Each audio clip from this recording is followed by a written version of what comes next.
Hello दोस्तों, नमस्कार। स्वागत है एक बार फिर से आप सभी का अपने प्रिय चैनल पर। दोस्तों आपको बता दें जो अभी की सबसे बड़ी खबर आ रही है, जहां चीन को भारत से सबसे ज्यादा खतरा। जी हां, शी जिनपिंग ने पीएलए के वेस्टर्न थिएटर कमांड को किया मजबूत। बड़ी खबर दोस्तों, और साथ ही आपको बताएंगे सबसे बड़ी खबर, जहां चीन की बढ़ेगी टेंशन। अमेरिकी राष्ट्रपति जो बाइडेन ने कर दिया ताइवान की रक्षा का बहुत बड़ा ऐलान। जी हाँ दोस्तों, अब चीन हो जाएगा आग बबूला। बताएंगे क्या बयान दिया है राष्ट्रपति जो बाइडेन ने, और साथ ही साथ आपको बताएंगे जहां पर पाकिस्तानी सैनिकों को मार डालने को लेकर तालिबानियों से जुड़ी बहुत बड़ी खबर आ रही है दोस्तों, और ओवैसी से जुड़ी उससे भी बड़ी खबर आ रही है। बताएंगे एक एक बड़ी खबर दोस्तों, तो आराम से बने रहेगा वीडियो का अंत तक। और अभी खबरों में आगे बढ़ने से पहले हमेशा की तरह मानते हैं कि अपना भारत मोदी जी के नेतृत्व में आगे बढ़ रहा है दोस्तों, और भारत की विदेश नीति पिछले 8 सालों में सबसे अद्भुत तरीके से दोस्तों आगे बढ़ रही है। तो इस वीडियो को भी कर दीजिए लाइक, चैनल को कर दीजिए सब्सक्राइब, बेल आइकन दबाइए, साथ ही कमेंट बॉक्स में लिख दीजिएगा जय हिंद। जी हाँ दोस्तों, तो चलते हैं पहली और बड़ी खबर की तरफ, जहां चीन को भारत से सबसे ज्यादा खतरा। शी जिनपिंग ने पीएलए के वेस्टर्न थिएटर कमांड को किया मजबूत। बता दे लद्दाख में चीन के साथ जारी गतिरोध को 2 साल पूरे हो चुके हैं। इसके बावजूद डेप सांग समेत कई पॉइंट्स अब भी ऐसे हैं जहां दोनों देशों की सेनाएं आमने सामने तैनात हैं। सीमा पर तनाव बढ़ने के कारण भारत ने सैकड़ों चीनी एप्लीकेशन को बैन कर दिया और उनकी कई कंपनियों को दिए गए टेंडर भी रद्द कर दिए हैं। ऐसे में चीन इतना तो समझ गया है कि उसका मुकाबला 1962 वाले भारत से नहीं हो रहा है, और यही कारण है कि राष्ट्रपति शी जिनपिंग ने चीनी सेना के वेस्टर्न थिएटर कमांड को मजबूत किया है। पीपुल्स लिबरेशन आर्मी यानी पीएलए की वेस्टर्न थिएटर कमांड के पास ही भारत से लगी सीमा की सुरक्षा की जिम्मेदारी है। ये पूरा इलाका भौगोलिक रूप से काफी चुनौतियों से भरा हुआ है, और इस कारण चीनी सैनिक ज्यादा देर तक अग्रिम मोर्चे के वातावरण को झेल नहीं पाते हैं। ऐसे में जिनपिंग की रणनीति बड़ी संख्या में सैनिकों और सैन्य साजो सामान को तैनात कर सेना का मनोबल बढ़ाए रखने की है। जी हां दोस्तों, पीएलए वेस्टर्न थिएटर कमांड चीन के 5 थिएटर कमांडो में से सबसे बड़ा है, और ये अफगानिस्तान, पाकिस्तान, भारत, नेपाल और म्यांमार के साथ लगी चीन की सीमाओं की सुरक्षा करता है दोस्तों। इसके अलावा चीन पाकिस्तान आर्थिक गलियारे यानी सीपीसी पर तैनात चीनी कर्मियों और संपत्तियों की सुरक्षा भी वेस्टर्न थिएटर कमांड की ही जिम्मेदारी है। अप्रैल 2020 में लद्दाख के कई इलाके में हुए घुसपैठ के लिए भी पीएलए का पश्चिमी थिएटर कमांड ही जिम्मेदार था। गलवान में भारतीय सैनिकों पर हुए हमले ने 4057 किलोमीटर लंबे वास्तविक नियंत्रण रेखा यानी एलएसी को अचानक ही सक्रिय कर दिया था। चीनी सेना के वेस्टर्न थिएटर कमांड 1 फरवरी 2016 को स्थापित किया गया था। यानी कि दोस्तों अब चीन भारत को अपने लिए सबसे बड़ा खतरा समझ रहा है दोस्तों, और समझे भी क्यों ना, भारत में पहले की सरकार नहीं बल्कि दोस्तों अब मोदी जी के नेतृत्व में आगे बढ़ने वाली सरकार है। चीन को अब पता चल गया है कि ये 1962 वाली भारत नहीं बल्कि नए युग का भारत है। जी हाँ दोस्तों, ऐसे में अगर आप भी मानते हैं कि मोदी जी हैं तभी ये चीज संभव हो पाया है, तो मोदी है तो मुमकिन है कहना मत भूलिएगा, और इस वीडियो को अधिक से अधिक शेयर कर दीजिएगा दोस्तों। व्हाट्सएप, फेसबुक, ट्विटर पर एक और खबर की बात करें, जहाँ चीन की बढ़ेगी बड़ी टेंशन। अमेरिकी राष्ट्रपति जो बाइडेन ने कर दिया ताइवान का रक्षा का ऐलान। जी हाँ दोस्तों, ताइवान को लेकर जो बाइडेन दिया ऐसा बयान, चीन हो जाएगा आग बबूला। आपको बता दें अमेरिका और चीन के बीच तनाव बढ़ता जा रहा है। अमेरिका के राष्ट्रपति जो बाइडेन के हालिया बयान से संबंध और बिगड़ने तय हैं। जो बाइडेन ने कहा कि अगर चीन ताइवान पर हमला करने की कोशिश करता है तो अमेरिका उसकी रक्षा करेगा। चीन ताइवान पर अपना दावा करता है। जी हाँ दोस्तों, सीबीएस न्यूज पर प्रसारित 60 मिनट्स प्रोग्राम में जो बाइडेन से पूछा गया कि अगर चीन ताइवान पर हमला करता है तो क्या अमेरिकी बल, अमेरिकी पुरुष व महिलाएं उसकी रक्षा करेंगी। इसके जवाब में जो बाइडेन ने कहा हाँ। सीबीएस न्यूज ने बताया कि इंटरव्यू के बाद व्हाइट हाउस ने अमेरिका की नीति में कोई बदलाव नहीं आया है, ऐसा बदलाव न आने का बयान दिया है दोस्तों। इस नीति के तहत अमेरिका का मानना है कि ताइवान का मामला शांतिपूर्ण तरीके से सुलझाया जाना चाहिए, लेकिन नीति ये नहीं बताती कि अगर चीन हमला करता है तो अमेरिकी बलों को भेजा जा सकता है या नहीं। जो बाइडेन का ये बयान ऐसे वक्त पर आया है दोस्तों जब चीनी राष्ट्रपति शी जिनपिंग की सरकार ने समुद्र में मिसाइल दागकर और आसपास के इलाकों में लड़ाकू विमान उड़ाकर ताइवान को धमकाने की कोशिश की है। पिछले दिनों अमेरिका की प्रतिनिधि सभा की स्पीकर नैन्सी पेलोसी समेत कई राजनीतिक हस्तियों ने ताइवान की यात्रा की थी, जिसके बाद चीन और भड़क गया था। जी हाँ दोस्तों, और ऐसे में इस बयान के बाद चीन का भड़कना तो निश्चित है दोस्तों, क्योंकि अमेरिका ने पहली बार ऐसा बयान दिया है कि हम हर हाल में ताइवान की रक्षा करेंगे अगर चीन किसी भी प्रकार का हमला करता है तो। जी हाँ दोस्तों, अब ऐसे में देखना ये होगा कि चीन इस बात का जवाब देता है या फिर हमला करके जवाब देता है दोस्तों।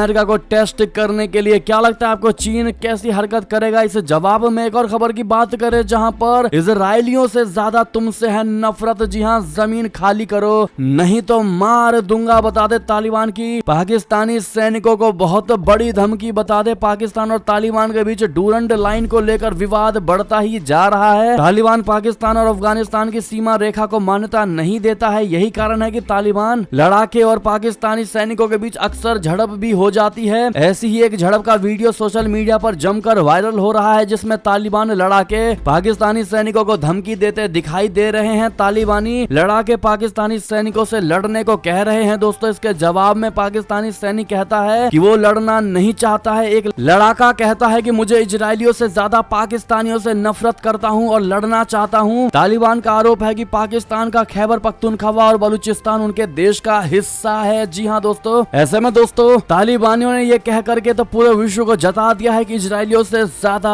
पाकिस्तानी सैनिकों से नफरत है। दोस्तों, ऐसे में अब देखना ये होगा कि इस बात को क्या यही शांत कर दिया जाता है दोस्तों, या फिर तालिबान और पाकिस्तान के बीच भी युद्ध देखने को मिलता है। और खबर की बात करें जहां पर यूएस स्पीकर ने आर्मेनिया पर हमले की निंदा की, अजरबैजान पर लगाया गंभीर आरोप। बता दें, अमेरिका की हाउस स्पीकर नैन्सी पेलोसी ने आर्मेनिया पर अजरबैजान के हालिया हमलों की निंदा की है। नैन्सी पेलोसी इस वक्त आर्मेनिया की यात्रा पर है। नैन्सी पेलोसी ने अजरबैजान पर अवैध और घातक हमलों का आरोप लगाया, जिसके कारण सीमा पर संघर्ष हुआ। साथ ही कहा कि हम उन हमलों की कड़ी निंदा करते हैं। पेलोसी ने कहा कि यह स्पष्ट था कि हमले अजरबैजान द्वारा शुरू किए गए थे और इसे रोकना चाहिए। संयुक्त राज्य अमेरिका को अपने प्रभाव का उपयोग आर्मेनिया के लिए समर्थन दिखाने के लिए करना चाहिए। पेलोसी इस सप्ताह के अंत में कांग्रेस के प्रतिनिधि मंडल के साथ आर्मेनिया की यात्रा पर पहुंची है। हम तुरंत संघर्ष विराम चाहते हैं, ऐसा पेलोसी का कहना है। जी हां दोस्तों, पेलोसी ने कहा कि राष्ट्रपति जो बाइडेन आर्मेनिया के प्रबल समर्थक हैं। हम इस हिंसा को रोकने के लिए एक साथ काम करेंगे। हम तुरंत संघर्ष विराम चाहते हैं। पेलोसी के कार्यालय ने कहा कि वो 1991 में पूर्व सोवियत संघ से आजादी के बाद से इस देश की यात्रा करने वाली सर्वोच्च रैंकिंग वाली अमेरिकी अधिकारी हैं। पेलोसी ने कहा कि ये यात्रा मानवाधिकारों और प्रत्येक व्यक्ति की गरिमा और मूल्यों का सम्मान करने के बारे में है। यानी कि दोस्तों, कहीं ना कहीं फिर एक बार अमेरिका रशिया में आग भड़काने की कोशिश कर रहा है। जी हां दोस्तों, इस पर आपकी जो भी राय हो कमेंट करके बताइएगा। एक और खबर की बात करें जहां पर कैप्टन अभिनंदन ने जिस MiG-21 से पाकिस्तान के F-16 को मार गिराया था, अब होने जा रहा है रिटायर। बता दे, तकरीबन 1.5 साल पहले जिस तरह से भारतीय वायुसेना ने सीमा पार जाकर अपने शौर्य का परिचय दिया था, उसे कोई भी भूल नहीं सकता है। आपको याद होगा जब पाकिस्तानी F-16 विमान ने भारतीय सीमा के भीतर घुसने की कोशिश की थी और 27 फरवरी 2019 को LOC पर भारत के लड़ाकू विमानों ने उसे खदेड़ दिया था, उसे कोई भूल नहीं सकता। उस वक्त विंग कमांडर के पद पर तैनात अभिनंदन वर्धमान ने जबरदस्त साहस का परिचय देते हुए पाकिस्तान की सीमा में घुसकर पाकिस्तान के लड़ाकू विमान को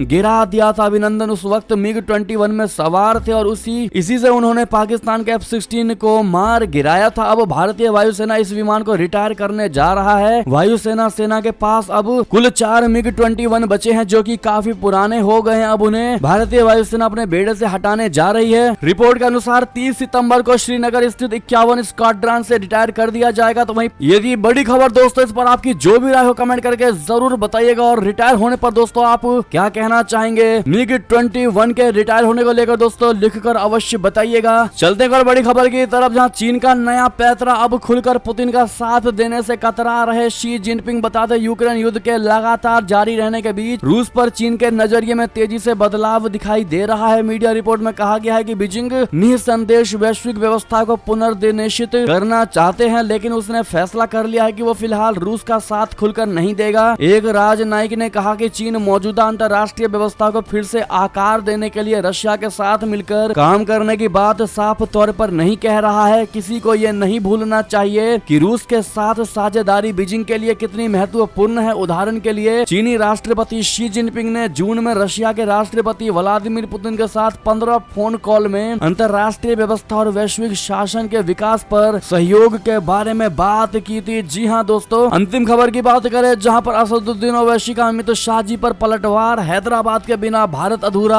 आजादी की जंग में नहीं थी RSS बीजेपी। आपको बता दें दोस्तों कि एक बार फिर से ओवैसी की बौखलाहट निकल कर सामने आई है दोस्तों, और हर बार की तरह उन्होंने केंद्र की सरकार को घेरने की कोशिश की है। AIMIM चीफ असदुद्दीन ओवैसी ने केंद्रीय गृह मंत्री अमित शाह जी की बात का जवाब दिया है। असदुद्दीन ओवैसी ने कहा कि हम तब भी थे और अब भी हैं, हैदराबाद के बिना भारत अधूरा है। आजादी की जंग में आरएसएस बीजेपी नहीं थी। बता दें कि बीते 17 सितंबर को अमित शाह जी ने तेलंगाना दिवस के मौके पर ओवैसी और राज्य में सत्तारूढ़ केसीआर सरकार पर निशाना साधा था। शाह ने कहा था कि वोट बैंक की राजनीति की वजह से टीआरएस आधिकारिक रूप से हैदराबाद मुक्ति दिवस मनाने का साहस नहीं जुटा पाई। जी हां दोस्तों, जिसके जवाब में ओवैसी ने यह बयान दिया है। ऐसे में दोस्तों ओवैसी की इस बौखलाहट को अगर आप भी मजबूरी मानते हैं तो कमेंट में लिखकर जरूर बताइएगा। और साथ ही साथ ये थी अब तक की सारी बड़ी खबरें। दोस्तों आपको हमारी खबर कैसी लगी? आशा करता हूँ बहुत अच्छी लगी होगी। अगर थोड़ी भी अच्छी लगी तो इस वीडियो को भी अपने भाई बंधुओं में व्हाट्सएप, फेसबुक, ट्विटर के जरिए पूरे भारत में शेयर करना बिल्कुल मत भूलिएगा दोस्तों। और अभी कर दीजिए इस वीडियो को लाइक, चैनल को कर दीजिए सब्सक्राइब, बेल आइकन दबाइए, साथ ही कमेंट बॉक्स में लिख दीजिएगा जय हिंद जय भारत। तो मिलते हैं आप सभी बड़ी खबर में दोस्तों, तब तक अपना ख्याल रखिएगा। आप सभी का बहुत बहुत धन्यवाद साथ देने के लिए, साथ